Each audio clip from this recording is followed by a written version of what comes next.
É um grande amigo do grupo de pesquisa Ecologia do Pastejo. Nós estamos recebendo, né, o Dr. Gilles Lemaire, que é um pesquisador emérito, né, do INRA, do Instituto Nacional de Pesquisa Agronômica lá da França, uma das grandes especialistas, né, na área de pastagens e em específico em ecologia, ecofisiologia, né, nitrogênio, dinâmica de nitrogênio em pastagens e recentemente em sistemas de produção, né, onde tem as pastagens e mesmo elas integradas com cultivos, né? Então, Gilles, como você vê o Rotatino, né? Qual é a tua interpretação, o teu sentimento?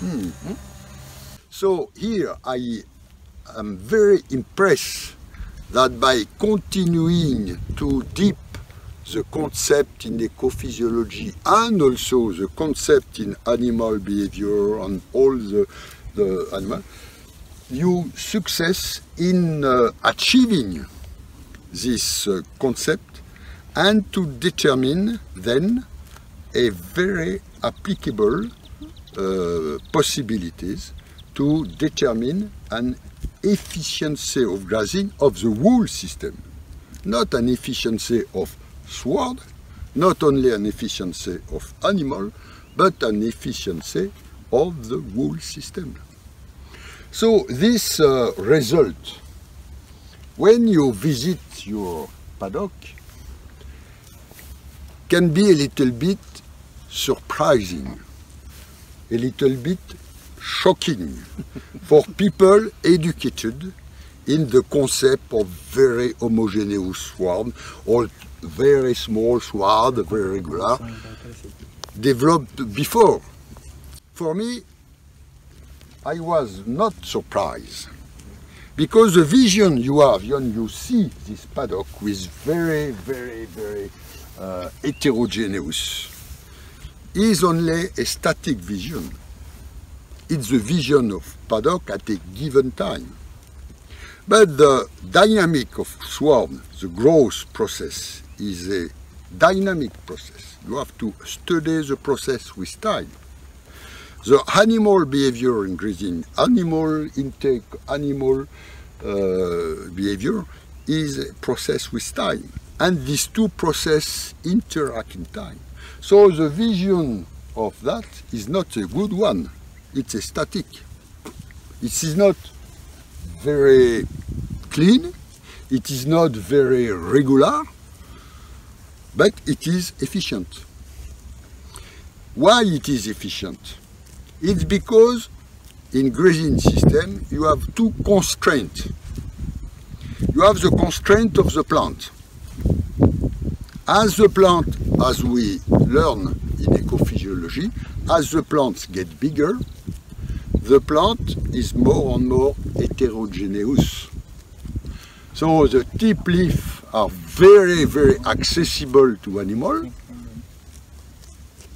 and the tip leaf has a high digestibility, high nitrogen content, while the base of the leaf and the stemy friction has a very declining digestibility. So if you don't take into account that this system is not a uniform one, but a very structured system in 3 dimensions, with a large decline of the quality and the prehensibility of leaf tissue with the death of canopy, you don't understand nothing. So you have the contradiction between the quality of wool herbage will decline as plant is tall, and the prehensibility of the system which increase for animal as the plant is tall.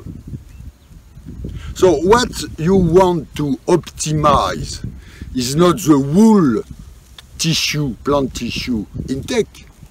You want to optimize the best part of the plant tissue. It's exactly like when you eat a chicken, you eat the meat, and you leave the bones. So the bones are here and the meat is around. So as the plants get bigger, the animal can optimize intake rate, but you have to be careful that animal not go too low, because the quality of the herbage at the bottom is low and the prehensibility of tissue is low. And by only eating the upper part of the leaf, animal has a very good quality diet, very high rate of intake, and it remains at the base of the plant sufficient leaf area and leaf tissue to continue to increase, to have light interceptions. So people said, oh yes, you lose forage. Yes, I lose bad forage. Like in my chicken, I lose the bone. Why do you want to force animal to eat the bone? It's exactly the same thing. So the optimum is not the optimum of the plant, is not only the optimum of the animal, is somewhere else. And by this way, you find, by experimentation, that this optimum corresponds with approximately 50% of the height of the sword, and to have sword tall enough to allow animal to make the maximum bite size, bite rate. So for me, it's very comprehensible. I am not surprised after 10 minutes or 2 days of thinking. It's perfectly comprehensible. So I say you my felicitation to have achieved a long work and a long analysis, and why it was possible here is because you have both education in both disciplines, animal science and plant science.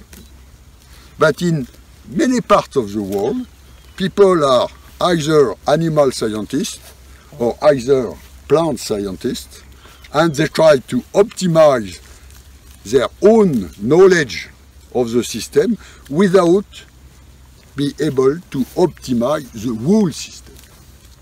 The next step of that is to put the farmer not in the paddock but in the system, and to optimize not only the animal production but the pocket, the money the farmers can keep in his pocket.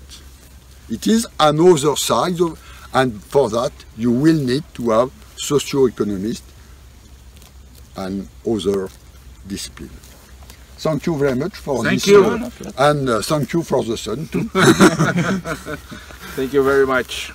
Nice to hear from you.